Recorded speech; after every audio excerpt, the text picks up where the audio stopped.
So I saw the trailer for this maybe 2 weeks ago, and I haven't been on the show for a couple of weeks just because of timing and shit. About 2 weeks, right? Yeah. Like you said. So, and this was a trailer I was going to bring to the show for us to watch because the trailer made me think of mid-90s, that Jonah Hill movie trailer we watched. I think it gives off that vibe in the trailer. In the trailer. This is not a trailer about coming-of-age kids skateboarding. This is not a documentary about that. What was this on, by the way? Hulu Plus. Gotcha. So the place that we're house sitting at, they have all their stuff logged in. So I was like, oh, I can actually watch this tonight. So I watched it. But yeah, like, I was very excited from the trailer because I think after we do this, you need to watch the trailer. When we're done recording, you need to watch the trailer that I saw so you can see that none of the topics they talk about during this documentary are even remotely fucking covered in the trailer.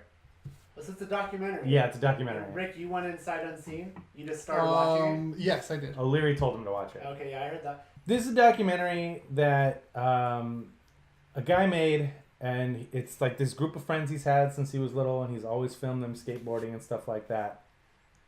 They all have their problems, but they all seem to stem around physical abuse that happened in their life, whether it was to them or to people in their family or directly involved them. So, and they don't really tell you that out of the gate. It just kind of starts following these people, and like it's almost structured like a movie more so than a documentary. Usually going into a documentary, it's like I think it rides a line between documentary and a movie because there's with points its style. Yeah, with the style, but there's different points where like, how are we going to do this? Are we going to talk into the camera? Are we going to pretend you're there or not? Yeah, and it's one of those things where like usually with a documentary, it opens with like the thesis statement of the documentary, and like you kind of know what you're getting going into the documentary. Right.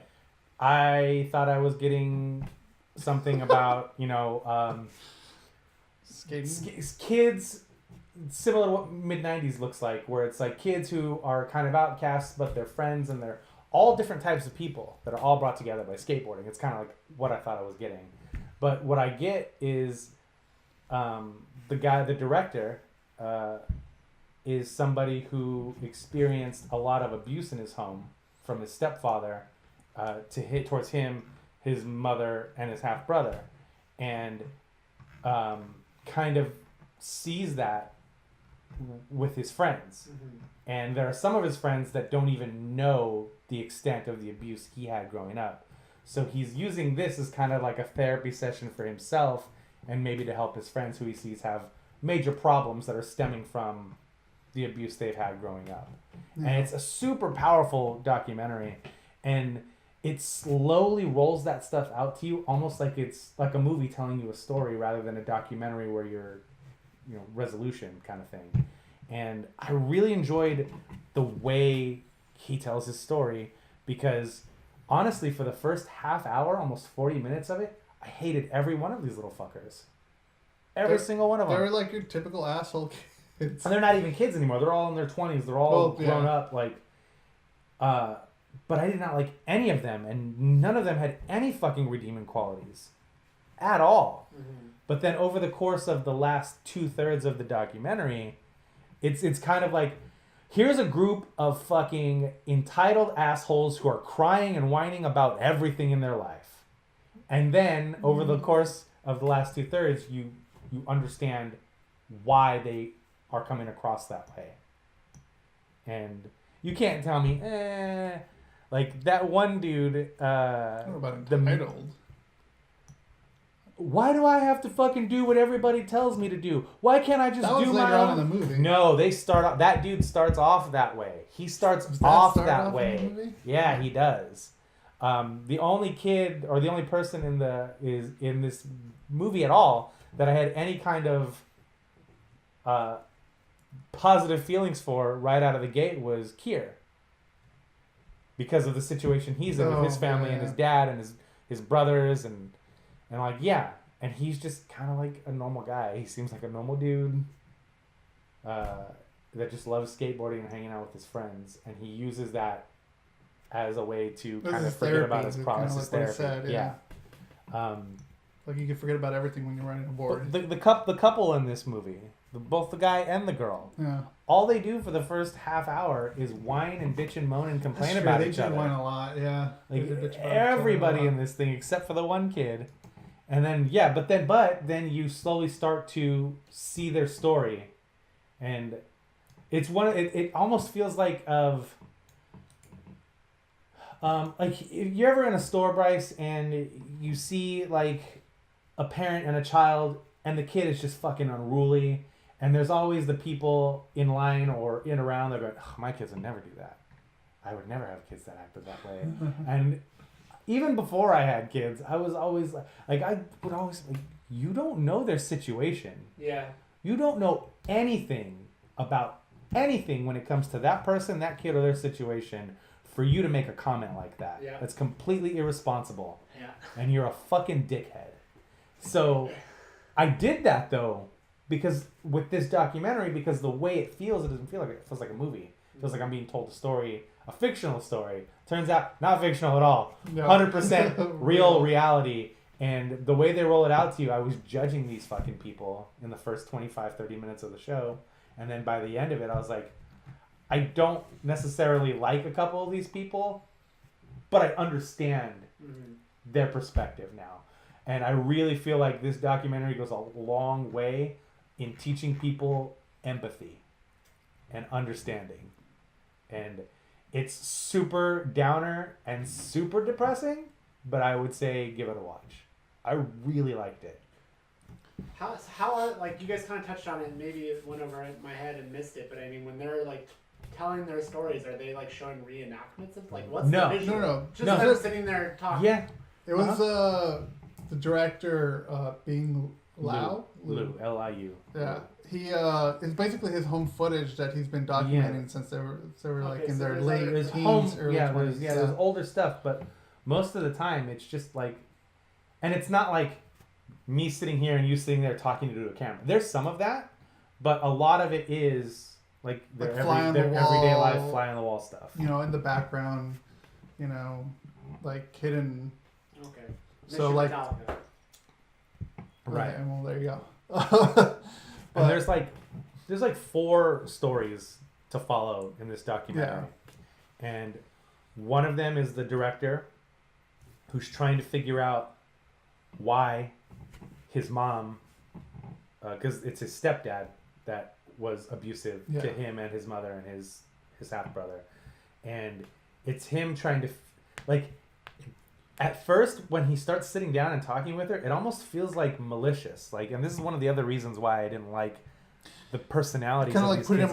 Putting her why on did the spot. Why did you do this to me? Not really, and that's how he didn't say it in those words, but that's how it came across. And and it's it's really brutal to watch because the mom is like, you, like, come on, it wasn't just you. Yeah. But he's trying to understand why. And there's another story with this guy who has this girlfriend and they have a kid together, and he's abusive to her and she's abusive to him, and he sees a lot of what happened in his life happening again with these people, and it almost feels like a roundabout way of having intervention with this one friend of like, so what happens here? Why are you doing this? What's going on? And like the friend that is completely unlikable and not redeemable at all has like a really real moment at the end of this documentary. Yeah. Was it Zach? The one with the... Yeah, I think it was Zach, who obviously had the alcoholic problem, obviously. But it seemed like at the beginning he tried to be the good dad, but at the same time, like, he kept drinking. And like the entire time. The first time. And... Yeah, go ahead. And, like, this couple just, they don't function well together at all. Not at all. That storyline, can I say storyline? But that life. It's a storyline. You know? It's like, that was really, like, difficult to watch, especially when a kid's involved like that. And then the way we were talking about storytelling and how this was told, like the way the story was told, you kind of see the timeline from how when the kid was born and how big the kid gets. Yeah. So you kind of know how far it's going. But yeah, Keir, is that how I pronounce it? I believe so. Like his story was really good. Yeah. Dealing with the stepfather. Right. And the abuse that he took, and his brothers who are fucking criminals. Yeah. It's like he tried his best to keep his shit together. Yeah, and he's also struggling with race. He's a black kid who hangs out with a bunch of white people, and there's a few times where you see this group of fucking white kids like talking about how hard it must have been for him, and like he's just kind of sitting there watching as these two people are bickering about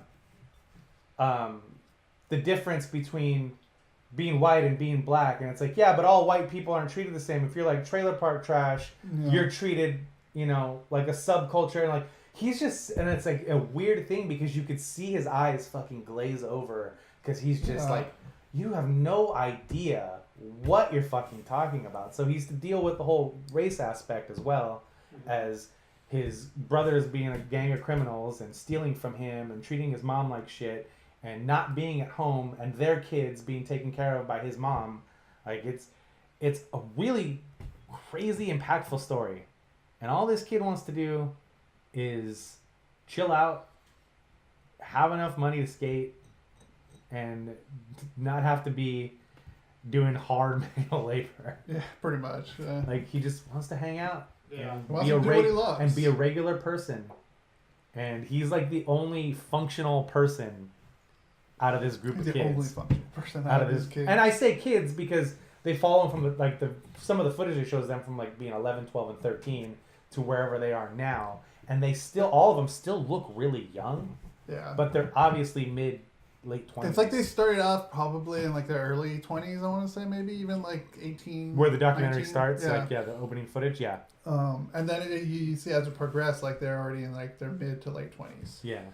And I was when I was trying to pull up the IMDb, like there was an article that kind of said that it's almost like Boyhood in a way. The story is told. Yeah.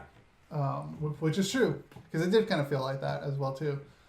But yeah, this movie is really good. It got a lot of praise, and the Indie Festival, it won the special jury prize for breakthrough documentary filmmaking and has won countless best documentary and audience awards in the 2018 festival.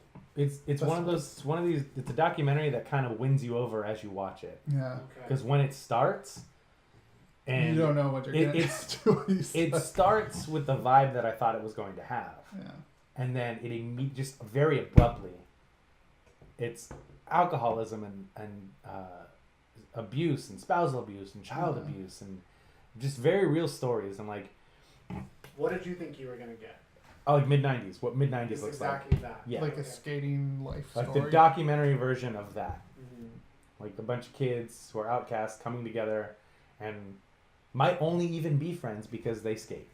Like that's kind of the vibe. I want you to watch the trailer too because that kind of looked that way too. Like the only reason, at least with some of them, like, they hang out is just to skate. Yeah, and especially with Keir. Yeah, I really felt like I was sold a bill of goods with that trailer, but then afterwards I was like, okay, that's something I would have watched. Yeah, I mean, you are the same way. You love documentaries. You'll watch probably anything, but this is definitely one of those documentaries that will stick with you.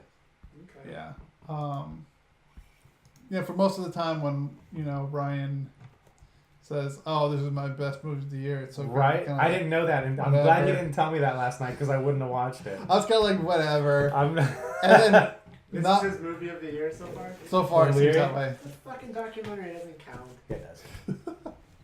I just mean like to call it like fiction versus right. It's not like, you know what I mean. I don't understand what you mean, but I'm putting it on the list of things I've seen in. Yeah, that's fine. That's fine. It was powerful and it was good, and I guess I didn't really pay attention to what he said, and going in that way too. I mean, obviously because I watched that part or watched it, but it definitely was a gut punch. And the thing that's kind of weird is like, I can't necessarily relate to anybody in the documentary. I guess there's some aspects that I can kind of pull into like, okay, here and there. Yeah.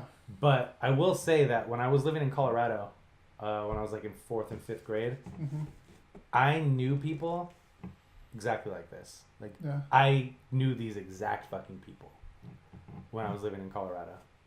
I was like 10 or 11 years old, and I knew, high school kids and college kids that were these people. That's the thing that kind of really threw me off last night. And that was kind of the gut punch for me. I was like, well, that reminds me of that guy, and that reminds me of that guy. And then I think, well, I wonder what those people are fucking up to now. Like, what's going on?